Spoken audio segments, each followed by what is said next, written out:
know what I was saying, or somewhat what I was saying. So right now, I was speaking in sign language, and I basically said, "Hi, my name's Carolyn. How are you? I'm hungry. Do you know what I'm saying?" So you may be really confused and kind of not really understanding what's going on. So for people that are deaf or hard of hearing, that's something that they live with in their daily lives, where they don't understand what people are saying because they can't hear them, or they're not used to reading lips, or people just don't know sign language. So that's my topic for today, is the deaf and hard of hearing community, and basically the struggles that they face and what they've done to overcome those struggles, and just some things about their way of life, also regarding ASL, or American Sign Language. So when I say ASL, I'm referring to American Sign Language. That's just the English form of sign language. There are many different forms of it depending on where they're from, based on the language, but today it's mainly American Sign Language. So I'm first going to start talking about their quality of life. So in the beginning of time, when people first developed sign language, they weren't always accepted in many places. In a book called Forbidden Signs, they even compared the people who were deaf and hard of hearing, or those that use sign languages, as savages, criminals, the insane, and alcoholics. This was in the 1800s. So people didn't really accept these people, and they thought of them as lesser. They thought that verbal communication was really the only way to properly get a message across. So in a lot of places, they had sign language, and they had, this is ASL, so this is the alphabet, and then the numbers 1 through 9. Also in Forbidden Signs by D.C. Baton, it was widely condemned and banished. So they weren't even allowed to use this in any form. If they were talking in sign language, they could be put in trouble or punished for it. So the reason why people thought that it was so bad was that it limited how people could communicate, and they just didn't like that separation of the two. So in a article by a woman named Sharp, she said that spoken language may be even necessary to provide experience required for language-based reasoning. So they said that people that couldn't talk weren't able to make these reason-based arguments, and they had a poor development of language.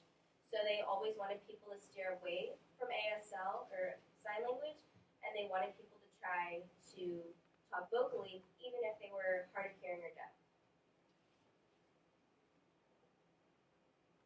So even in elementary schools, it was banned for children to communicate to one another through sign language if they were deaf. So imagine you're in the 1900s, you're sitting in a classroom, you're talking sign language with a friend who's hard of hearing or deaf, or that's just the way that you two will communicate, and the teacher catches you. You can be forced into what Lab describes in Signs of Resistance as corporal punishment by physically tying the child's hands behind their back, or forcing the child to sit on their hands just because they were communicating by the use of their hands.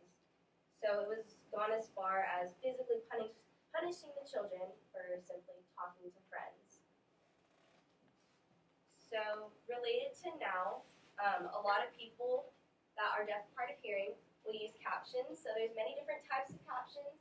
We have the type that describes what's going on in the scene, so like a car accelerating.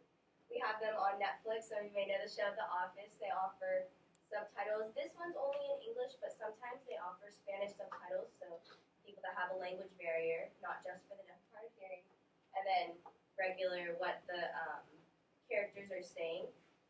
But it is still not fully developed for everyone, and there is a study done by, or research on by Janie Butler, and the participants of the study were 18 to 25-year-olds, so about the same age as us. They were asked questions such as, are you satisfied with captions, and can you watch the visual screen at an equal level of access as a hearing person?